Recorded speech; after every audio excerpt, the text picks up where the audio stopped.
to take leaders' questions. Under Standing Order 36, we welcome Deputy Pearse Doherty, please. Agus an Lloyd Jarnett and Del Shaw came a good is a car amount arrogant miltina arrogant public at her show again realta Shaw agus Tessagan inish not in realtis and skill omlan for €9 million to Kahu Aru or Pouchy phone pocket in the €1 Brisha la Kahu Gaplian agus Takish the more inish la frigart again realtis we Shaw. Tánaiste, the general election will be called tomorrow, and your government's waste of public money will be high on the agenda when the campaign kicks off. Your catalogue of waste reads like a bad comedy, where the joke is always on the taxpayer. But nobody is laughing, Tánaiste. Nobody is laughing at the €336,000 that you squandered on a bike shed. People didn't see the funny side when you spent or wasted €1.4 million of people's money on a security hut. They definitely didn't bust out laughing when they heard that the cost of modular units for Ukrainians had more than doubled, and people just couldn't believe their ears, especially since so many families are struggling to get by, to pay the bills, to afford the weekly shop, to make it to the end of the week. And then we come to the craziness of the €9 million that you are wasting on mobile phone pouches. People were left shaking their heads in disbelief with this one. But it turns out that you couldn't even be straight with the people when you were called out on this issue. The government was at pains to stress that this was a one-off spend. Minister Norma Foley went to the media to firm up on that message. She even wrote an article where the headline was "Once-off investment." And you did that too, Tánaiste. A couple of weeks ago, when I questioned you here in the Dáil at leaders' questions on the phone budgets, you stood there and you said that this was a once-off expenditure. But now we know that that isn't true. It's not the case, Michal. The documents that I've received under freedom of information show that it's not true. And they raise a lot of serious questions surrounding the story that you and your Minister Norma Foley spun to the public. Firstly, and these are the questions, why weren't we told that there would be a cost of nearly €2 million every single year after for these phone pouches? Why weren't we told that nearly 100,000 of these pouches would have to be replaced every single year? Why weren't we told that Minister Foley was intensely lobbied by an executive from Yonder, a company that makes these mobile phone pouches? Why weren't we told that Minister Foley met this executive at a conference 2 years ago where the executive gave her a phone pouch from Yonder? This doesn't add up, Tánaiste, because I recently, on the Dáil record, asked Minister Foley, did she have any meetings, any meeting with a representative of a company that produces these mobile phone pouches? And on the Dáil record, she answered no. And it's simply not the case. The meeting happened, a phone pouch was given, and that happened over 2 years ago. And this is crazy stuff, Tánaiste. Not only have you decided to waste €9 million of public's money on phone pouches, but your story on why the decision was taken and how it was taken is as clear as mud, especially when there was a list provided to the Minister for Education of other common-sense solutions that would have resulted in the banning of mobile phones in the classroom, but would have cost the taxpayer zero. Zero it would have cost the taxpayer on the other options. And it leaves people wondering why all of this dodginess, why all of the evasiveness, why are you not telling the people the full story here, Tánaiste? What this proves beyond a shadow of a doubt is that Fianna Fáil and Fine Gael cannot be trusted with the public's money properly. And it's not just the waste in the mobile phone pouches or the waste in the bike shed or the security hut. Just look at the runaway costs in terms of the Children's Hospital if you want to make that point. So, Tánaiste, it's clear that now is the time to clear all of this up. Can you answer the questions that I put? Why weren't we told that it would cost more than €2 million every single year? Why weren't we told that another 100,000 nearly of mobile phone pouches would have to be bought every year because the others would have to be replaced? Why weren't we told that Minister met with an executive of Yonder, that a phone pouch was given to her over 2 years ago? Why weren't we told any of this? Why did you try to cover all of this up? Ceann Comhairle, could I just maybe beg your indulgence before I reply to, as we finish up to Dáil, to put on record my profound thanks to you and to the unsung army of men and women who make the Oireachtas and through it our democracy work. I think the stewards, the catering staff, cleansing and maintenance staff, researchers, clerks, the media who are based here, the Gardaí who are posted here. We're all part of a community and I'm very grateful to every one of you for making it work as well as it has. This Dáil was a particular challenging Dáil. If you remember at the start of this Dáil, we had the enormous disruption of COVID-19, and all of those responsibilities had to be transplanted to another venue. Indeed, I was elected as a Taoiseach in that other venue, and strange times indeed. But everybody in this entire community made it work, and I'm very grateful to them. I just want to take this opportunity to put on the record my appreciation and thanks to the excellent public servants and private office teams in the Department of Taoiseach Office, the Tánaiste Department of Foreign Affairs and Defence for their tremendous support over the course of the last 4.5 years, and indeed wish all those elected representatives who are retiring the very best of health and happiness in the years ahead. Now, ní ein tíim in éair leis an teachta a sochtan méid atá ráiteige, mar is léir domsa go bhfuil annach chuid déanta going, annach chuid éignú go háire scolanna timpeall na tíre tá tógatha going, agus annach chuid ag teacht as an inistíocht sin na bóithire go léir atá déanta going in inistíocht crín agus maithe agus cuasaí sláinte agus mar sin de. So I disagree fundamentally with the Deputy's assertion in respect of an issue that they're trying to engineer for the election. It's clear as night follows day, the sort of high feigned outrage about the issue in terms of smartphones in schools. You're desperately grasping at the straws to grab an issue that you think might rescue you or whatever, help you in the election campaign. You failed to mention the fantastic school projects that have been completed on budget and on time, from Scoilvirgan Small and Blarney to the Limerick Educate Together School in Castletroy and Limerick, to the extension of St. Conlet's Primary and St. Mary's Infant School in Newbridge. All very significant investments, huge value for money. The primary care centres across the country, we now have 174 of them. The big road projects in terms of Castle Baldwin, the N4, the N59 Mycullen bypass, Dunkettle interchange, Listowel bypass. To mention just a few of public investments that have come in on budget, on time, and have been good value for money and have helped the situation for many, many people. If you look at the Macroom bypass, for example, right through to Ballyvorney, extraordinary value for money and huge impacts as well for the public. In terms of the bike shed, I share, as indeed the chairman of OPW said, it was excessive. I didn't ask for that bike shelter. Members of the opposition did. They wrote in. No, to be fair, I don't think they expected the level of expenditure that subsequently ensued.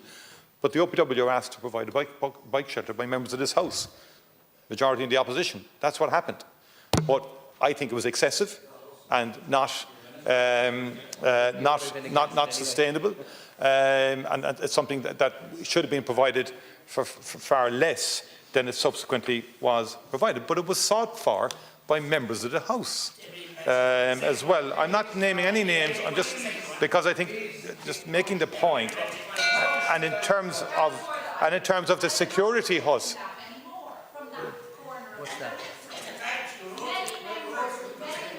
could I looked for decent bike parking from government and opposition? Yeah, I think just to make the point that anyway, I said what I said in respect of that. In terms of the security hut, that came from a recommendation from a group. I think it was excessive, but very often when the Gardaí recommend certain security measures in government buildings, people fulfil what is ordained in respect of security on that thing. On the phone pouches, Deputy, I want to make this point. I've been a long-term advocate for public health in this Dáil, and I introduced the smoking ban against many vested interests.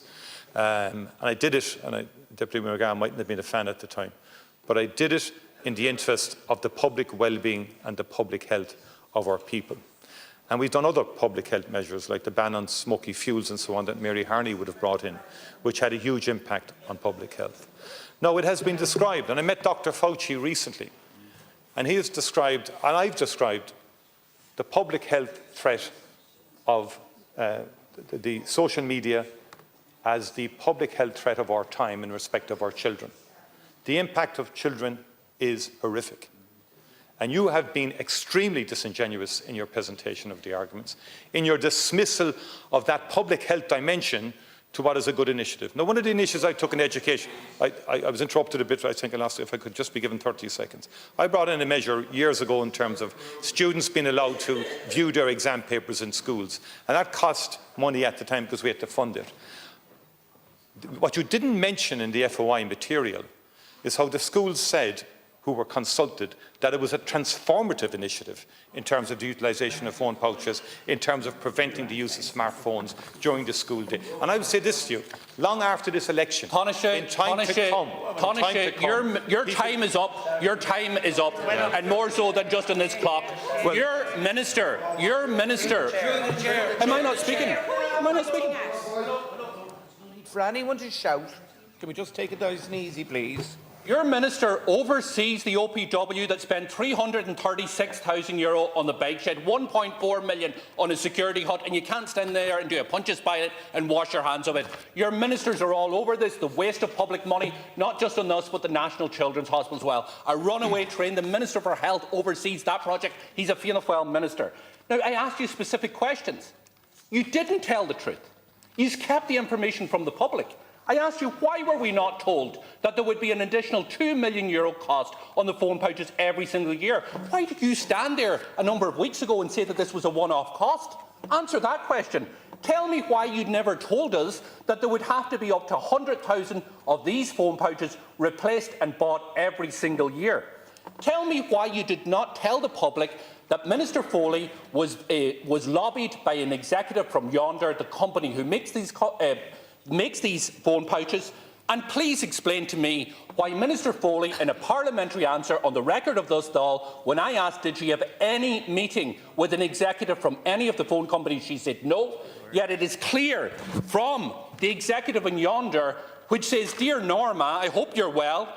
We met at the NAPD conference last October, that was in 2022, where I gave you a Yonder pouch for you to see it yourself, and there was extensive lobbying after that." So why aren't you coming clean with the public? You try to dismiss this is a non-issue. This is a serious issue of waste of public money, of a vanity project by a Fianna Fáil minister who was extensively lobbied by an executive who was given a pouch and who misled this Dáil throughout the process. Deputy, could you ever explain to me why your party introduced it in Northern Ireland, but they're not an executive? We didn't. Sorry, no, you we didn't. I mean, the hypocrisy of you. What hypocrisy through the chair? What hypocrisy? This initiative is already in place in Northern Ireland, and the executive of Northern Ireland financed it. And who's the finance minister? Sinn Féin holds the finance ministry. You are doing this for naked political Answer reasons. the questions. And what I want to say to, and by the way, Deputy, we all meet people. Or questions. I don't like the way you're trying to insinuate certain sort of characteristics attributable to the ministry. She was given a phone pouch 2 years ago and she put it on the record of the Dáil. No, could I just make another What are you hiding? If I could make a point, I'm hiding nothing. I'm hiding nothing because I'm very clear. At my Ardèche the record of the Dáil was misled. During my Ardèche speech during the year, I described social media as the greatest. She met Yonder 2 years ago. Please allow me speak. Answer the questions. I allowed you to speak. I allowed you to speak. Answer the questions why she misled the Dáil. Just want to make a point, if I may. I've been interrupted repeatedly now by Deputy. No. Look, please, on the last day of the sitting of this Dáil, do not make me suspend it because of this carry-on. Please, and that goes for the government side as well. Please, let's have it quiet. Let's have quiet. That's fair enough. But Corley, can I ask on a point of order? On a point of order. No, there's no point. Because the misleading of the Dáil is an important point. And if we have evidence that the Miss Dáil was misled, that she met with Yonder, that she was given a pouch 2 years ago. Please. At our Ardèche last year, I described social media, the use of smartphones and so on, as the public health threat of our generation. I've been consistent on this.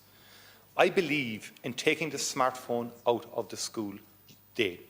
I believe in allowing children the opportunity to concentrate, to enjoy. It's not the question. And in the material that was released, teachers spoke about the use of these pouches. The material shows that you misled the Dáil as well.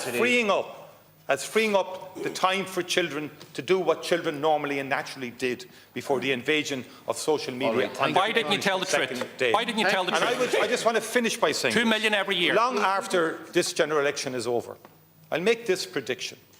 In years to come, people will look back on this initiative and say, It was a good initiative that did some good for the children of that generation. That's what will happen, by the way. This will be implemented. Why didn't you tell the truth? You're not answering any of the questions. It will be impactful long after the election. Why didn't he tell us that it cost €2 million every single year afterwards, that 100 million of the phones have to be replaced, and that Minister Foley met the company and was given a pouch? Goodbye, Mary Lou. What are you hiding? Goodbye, Mary Lou. What are you hiding? Please. We're not certainly doing anything for our standing in the public eye by this sort of carry on. Please, can we maintain some sort of decorum? I know you're all worked up and excited about undertaking the campaign, but save it. Sorry, save it for the doorsteps, and let us behave ourselves here, please. No, there's no point of order on leaders' questions. Is that the point? There's no point of order for anybody on leaders' questions. No point of order. Now, we're going next to Deputy Holly Cairns, please. Good morning, Cian Corla, and I just want to start by thanking all of the staff in the Houses of the Oireachtas. This is a kind of uniquely fraught and adversarial working environment, and it's somehow made pleasant by all of you, so thank you very much. Tánaiste, on the last day of the 33rd Dáil, as we prepare for an election, people will be thinking about who they're going to vote for, and I hope people will be wary of political parties who have a track record of broken promises. For example, in the last election campaign, you promised to deliver 50,000 affordable purchase homes. After nearly 5 years in government, how many of them have been delivered? Less than 1,000. 988 to be precise. That is just 2% of your target. Last year, for example, no affordable purchase homes were delivered in 19 of the 31 council areas. In Dublin City Council, not one affordable purchase home was delivered, or in Galway City and County, or in Louth, or in Clare, or in Wicklow. I could go on. Even in those areas where a small number of affordable homes were built, the prices were nowhere near affordable. In Lusk in North Dublin, the full price of so-called affordable homes is in excess of €550,000, more than $500,000. How can you call that an affordable home? This isn't just an abuse of language, it's a con. Tánaiste, these broken promises come at a huge personal cost to so many people. Every week I meet people whose dreams of home ownership are crushed. People in their 20s, 30s and 40s who are still living in their childhood bedrooms. Others who are still cramped in house shares because they can't afford to rent alone. People who work hard and don't expect a whole lot in return. They're not looking for mansions, just a modest home, a secure roof over their head, somewhere they can start to build a life and a family. Put down roots in a community, but whatever they do, it's not enough. I find that the worst is when you sometimes meet people and they feel like their housing insecurity is a personal failure. I want to say very clearly to those people, you've done nothing wrong. You've been failed by this government and by previous governments who have turned a housing crisis into a complete housing disaster and broken commitment after commitment. This election is an opportunity for people to choose a new approach and to vote for something different. The Social Democrats have a fully costed plan to deliver 50,000 affordable purchase homes. To ensure that these homes are genuinely affordable, we'd support the not-for-profit housing bodies and local authorities to build them, including in early-stage finance. To deliver this, we'd zone land specifically for affordable housing. We would give the LDA powers to CPO that land. Tánaiste, my questions are, do you at least acknowledge that you didn't keep that promise that you made to voters? And how did Fianna Fáil's definition of an affordable home increase by €300,000? Thank you. Tánaiste, please. First of all, thank the Deputy for raising what is the most significant social issue of our generation, and to say that this government, notwithstanding COVID-19, has made a very significant progress and has initiated quite a range of actions and initiatives on social homes, on affordable homes and different types, and on supports for first-time buyers. First of all, 125,000 new homes have been built since 2020. That's notwithstanding the lockdowns themselves. That's way in excess of anything that had happened in the previous number of years. So more homes have been completed in the last 4.5 years than in the previous 9 years combined. And we will exceed our Housing for All completion targets again this year. We've exceeded the Housing for All targets that were contained. And the pipeline is extremely strong, with work beginning on nearly 60,000 new homes in the past 12 months. That's almost double the previous 12-month period. And close to 33,000 homes completed in 2023. That's the highest in 15 years. And again, the budget for 2025 next year, and whichever government comes in, there's £6 billion has been provided in capital to help deliver social, affordable and cost rental houses. And planning permissions for over 41,000 homes were granted in 2023. That's up 21%. So what's clear is that very, very significant momentum has been built up in respect of housing. And particularly on social housing, for example, over 40,000 social homes have now been added to the social housing stock to Q2 of 2024, which is a significant achievement, dwarfs anything that was done prior to this period in government. So we've seen the highest level of new build social homes since 1975, 8,110 new builds in 2023 and 12,000 altogether delivered through other mechanisms on top of the 8,000 of new builds. So that's 12 overall. And there's a strong pipeline of social houses coming. In terms of affordability, we've expanded the Help to Buy scheme to support home ownership. And there's been 51,500 first-time buyers who've been helped by the Help to Buy scheme. And we've also brought the First Home Bridge the Gap scheme, which has significantly enabled young people to afford quite a lot of houses. We've introduced the cost rental concept to bring affordable rents in, and about 2,200 have now nearly been delivered by AHBs, by local authorities, by the LDA, and through the cost rental tenancy in situ scheme. Nearly 6,000 affordable homes have been delivered as a result of all of these initiatives. On the First Home Bridge the Gap scheme, about 5,500 buyers approved. We've brought 10,000 vacant properties back into use. We've introduced a vacant property refurbishment grant of up to 70,000 where a property is derelict, and close to 7,000 approvals have issued already. So whatever objective stand, by any objective assessment, huge progress has been made. But we need to do an awful lot more, and we need to maintain this momentum and build more houses in a faster way over the next 5 years. Tánaiste, I think you can probably understand why people feel such a huge disconnect between the kind of picture that you paint there and the reality that people experience when they're trying to buy a home. Every year since you've been in office, the cost of an average home has gone up by more than €20,000. I ask you there about the delivery of affordable purchase homes, and you spent 3 minutes talking about everything apart from affordable purchase homes. You don't answer the question, and you paint an entirely different picture. During that different picture, you decided to hone in on vacancy.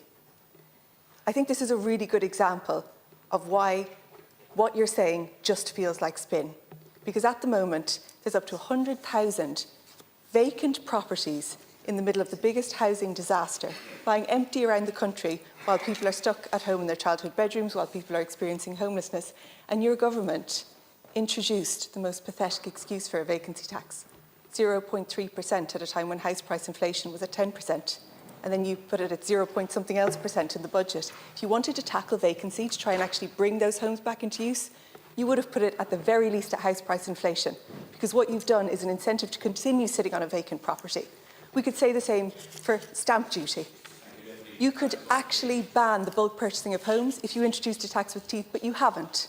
So you create all of this spin and picture of we're introducing a vacancy tax and a stamp duty tax to prevent the bulk purchasing of homes, but neither of them are effective because house price inflation is higher than the tax that you set for vacancy. That's one example. But can you please go back to the question that I asked about affordable purchase homes? You promised to deliver 50,000 of those. We have less than 1,000. That's true.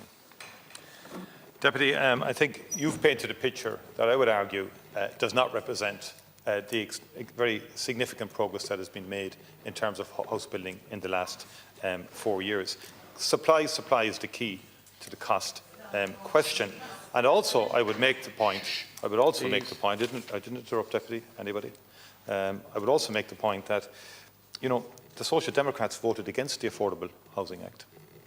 And you might understand why we sometimes feel there's a terrible disconnect between what Social Democrat parties and others articulate about housing in this House, when in practice outside of the House they do different things. In here you opposed the Affordable Housing Act, and Social Democrat councillors have voted against housing developments such as Ballymastone in North County Dublin, where 1,200 social affordable cost rental, affordable purchase and private homes are now thankfully under construction. So you oppose that scheme, and that's why people do feel genuinely that the sort of disconnect that you spoke about in terms of actions that you do on the ground compared to delivery. And on the vacant, Minister O'Brien's initiatives in terms of the grant for derelict homes and the grant for vacant homes has been the most effective way of dealing with dereliction. Because I'd say this to you, Deputy, I don't believe you can tax your way to housing supply. I don't believe you can do that. And I haven't seen your blueprint for housing, and you've been here for 4.5 years, and the party has not produced any blueprint for housing. The time is you propose no solutions other than to, I would argue, dampen further investment in the rental market in particular. Thank you very much. We go now to People Before Profit Solidarity. Deputy Brid Smith, please. Ceann Comhairle, tá rud amháin cínte domsa inniu agus sé sin go bhfuil seo mo lá deireanach I dul éireann. Ba bhfuil am rá go bhfuil mé anbuíocht do gach duine a thuirt cearr agus takeíocht dom tríd na blianta agus tá mé an dógasach go mé Councillor Hazel de Nortún ag sí an seo tar éis an Old Tauacán. I do want to say a huge thanks to the staff. They're incredibly generous with their time and their help. No matter what department or where you look for help in this House, you get it 100%. But I do also want to say that I'm looking forward to not banging my head off a wall. I've done it for the last 9 years. I've had enough of it. Hazel can bang her head off the wall when she comes in here. But I have fantastic colleagues, and we have worked really, really hard to make a difference. We have put forward radical bills that would change the lives of people, would make big changes to the climate and the environment, that would make changes to the way you have created the housing crisis and would dent the desperation that people feel in health, in homelessness, in housing, in special needs for kids, and in every which way we've been blocked by Fianna Fáil and Fine Gael, as have other progressive measures from the rest of the opposition. So I think what I want to focus on today is how do we end 100 years of Fianna Fáil and Fine Gael. When I was born in 1957, De Valera was in power, and before that there was Fianna Fáil and Fine Gael since the state was founded, and we still have Fianna Fáil and Fine Gael, albeit that they've shrunk, both of them, so much that they have to join forces. But I think what's really shameful, and my question to you, Tánaiste, is when will these parties stop making promises in an election and then breaking them once they get into power?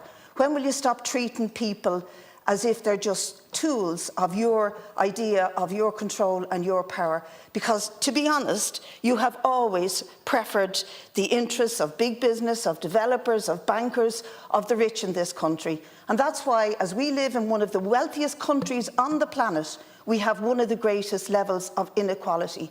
And it is to our shame that that is actually what goes on. And I also have a question for all of the opposition groups and party leaders. When will you stop propping up Fianna Fáil and Fine Gael? And will you make a commitment to the Irish people in this election that if you're returned, you will not prop up either of these 100-year-old parties of failure? And the failure is enormous. There's huge suffering in the homes of Ireland today, with kids with special needs, scoliosis, people living in crowded, emotionally dangerous conditions and not having any hope for the future. Young workers exiting this country when they've got their degrees, whether it's in education or health, in order to make a life for themselves elsewhere. And indeed, your refusal, as we close this Dáil today, your refusal to sanction Israel has been an utter disgrace and will be a legacy of the last Dáil that nobody will accept. It's an utter disgrace that you haven't passed the Occupied Territories Bill, but you're kicking it around now as if it gives you some credibility. So my question is, when will you stop making false promises to the Irish public and breaking them once you get into power? Because we have to end the 100 years of Fianna Fáil and Fine Gael, break the cycle and give people a real alternative. And all of us on this side of the House have a responsibility to do that, including, by the way, those who call themselves independent, because they cannot wait to prop up either of the parties after the election. Could I say at the outset that I acknowledge, and I'm acutely aware, that the government and the country are facing significant challenges in respect of housing, as discussed earlier, the cost of living, health, climate change, and many, many other important issues. And I look forward to getting out about the country to debate these issues in the time ahead.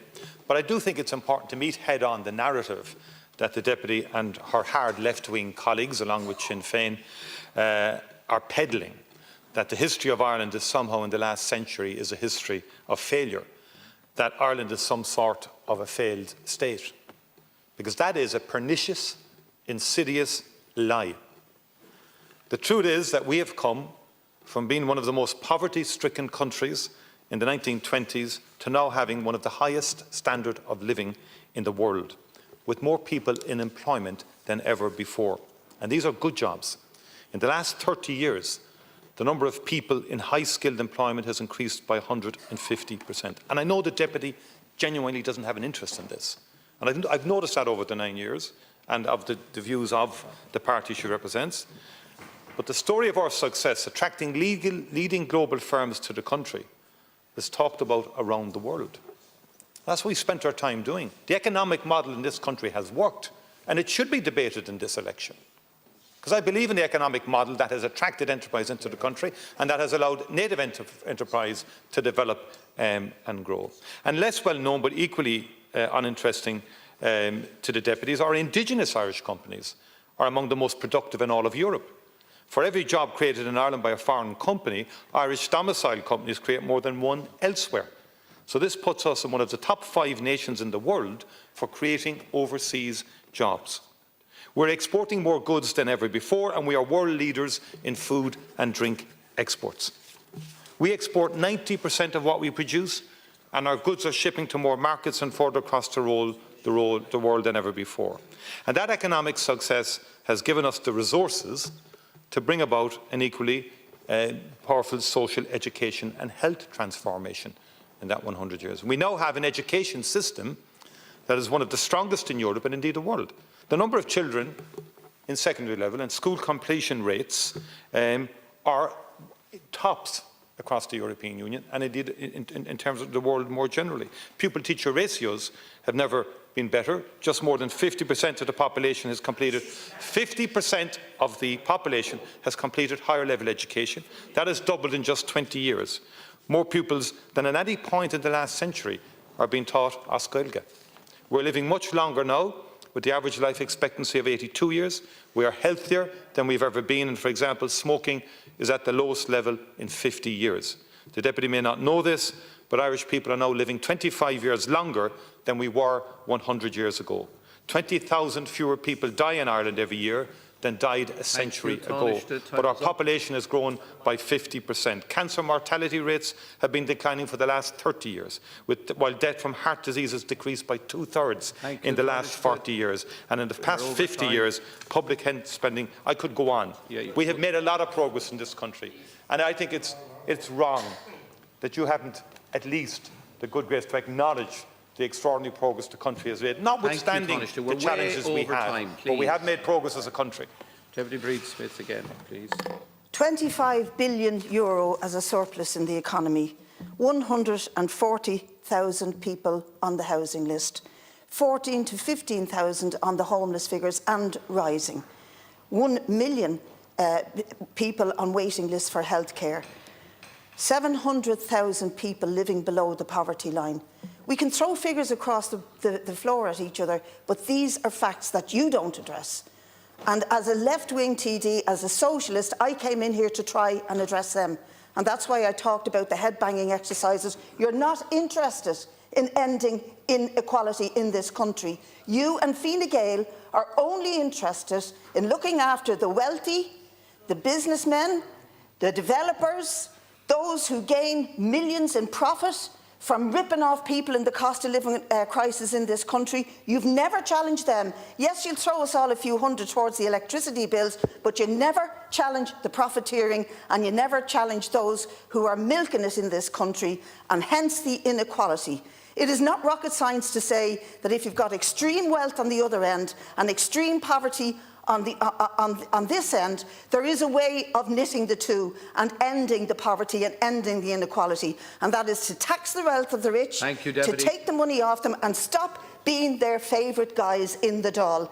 Be the favourite guys of the ordinary people, and that's why I'm saying to the people on this side of the House, we have a duty to stop propping you and Fine Gael up and create a real left alternative to run this country. Thank you very much. Tánaiste, please. I'm the son of a busman. And I came from a working class community. I didn't interrupt you. I'll tell you so what. I'll tell you so what. I'm the son of a busman who was a founding member of the NBRU. Okay? I'm the first to get to second level education in our family. We were the first generation, and the first generation to get to third level. I don't need lectures from the far left, and many from the far left who were educated in far more luxurious schools than I was ever educated in. Because I tell you where, you see, I had the good grace to let you speak. But you don't have that good grace to allow me speak. I'm a product of the Fianna Fáil O'Malley revolution of free education. And I participated in it. And it wasn't God help us, because it brought on a lot of us. And it gave in me a passion about education. And that's why I became a Minister for Education. And to make sure that every child in this country should have an opportunity to participate in education. And I don't trade figures across the House. When I mention school completion, I mention it because I took part in initiatives around 110,000 children because it matters to me. It's why I'm in politics. And you do not have a monopoly. You do not have a monopoly of care or compassion on your side of the House. But I think where you fail is in your understanding, and you did declare, and you are a socialist, you're entitled to be. But you have never embraced the Irish economic model. All right, thank you. Which has created enterprise and opportunities for people to grow and develop in this country. And that is the fundamental difference between us. We're over time. And we should debate that in this House. Because I believe you and others want to bring down that economic model. And you want to destroy enterprise in this country, which would, I think, make more people unemployed, create more poverty, and make us all much poorer. Thank you. Oh, God.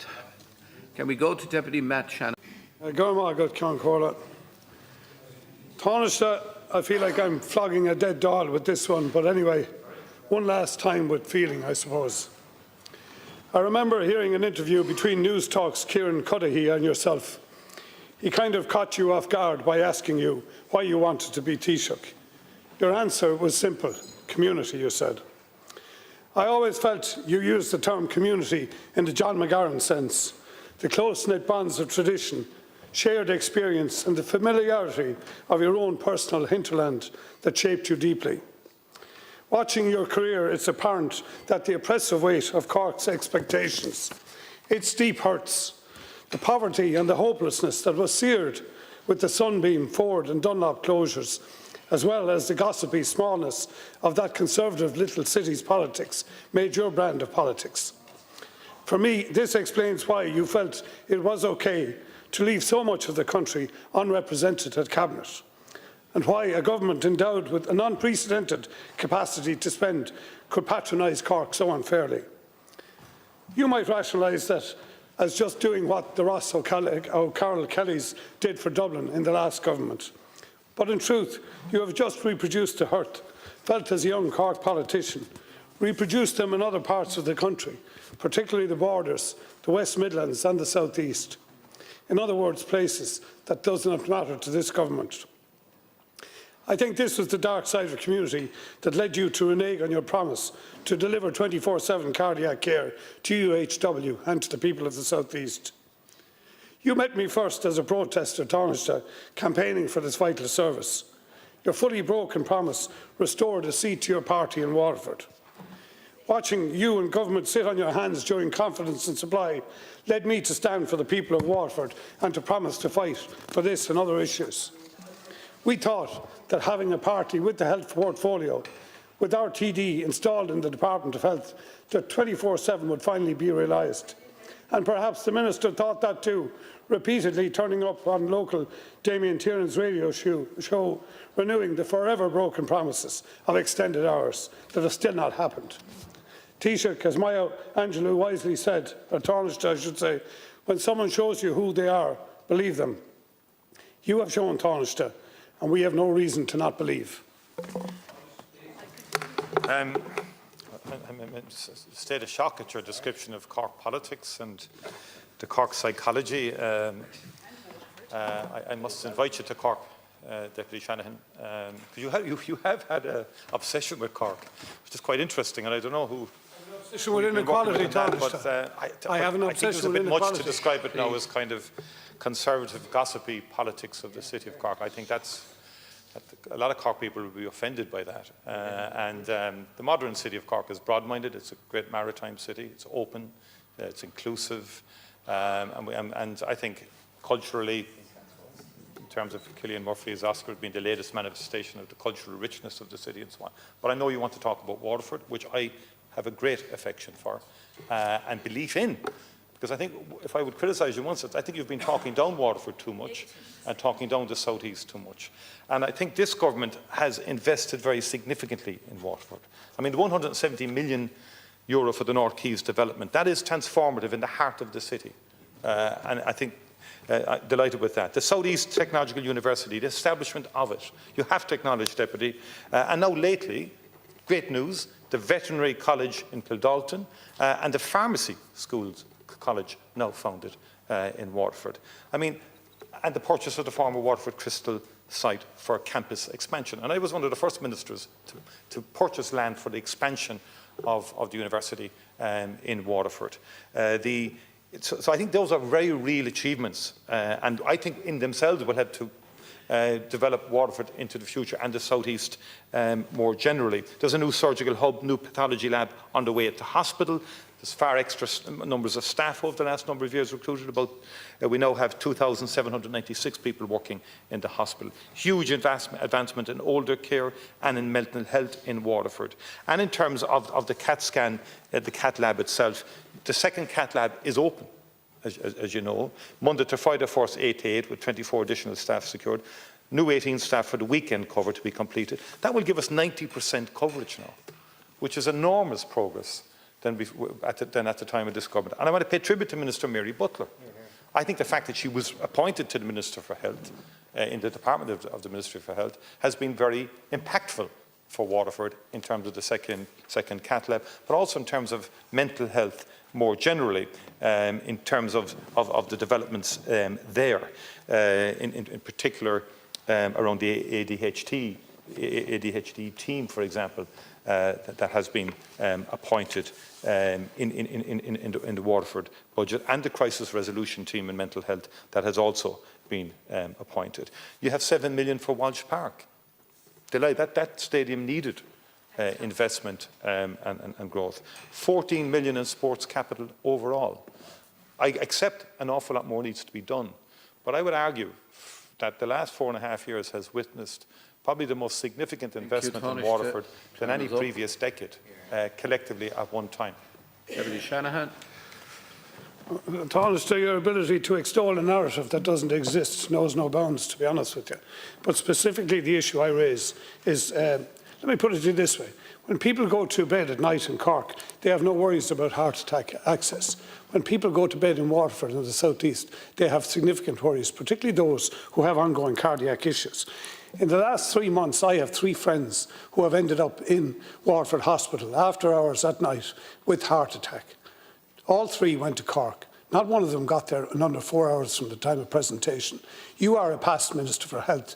You know the clinical standard is 90 minutes. 4 hours means cardiac muscle damage. It means further ongoing complications. It means the shortening of life.